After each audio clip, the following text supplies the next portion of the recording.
Um, One of the things that I wanted to definitely address was the fact that it's obvious that Bank himself has, at some point in the not too distant past, come to some conclusions through some introspection of his own, and that he's been doing some healing and doing, learning about development, personal development, because he asked him a very important question at the onset of the conversation, which is,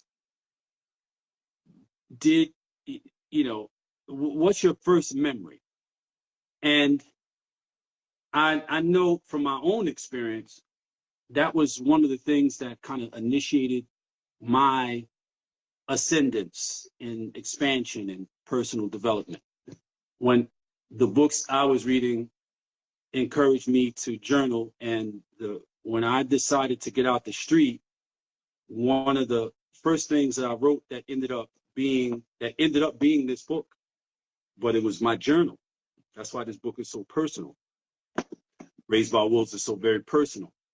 I wrote things in there that most people would say they would never, share with the world, whatever. But I felt like if you can't tell the truth, then you can't really help anybody.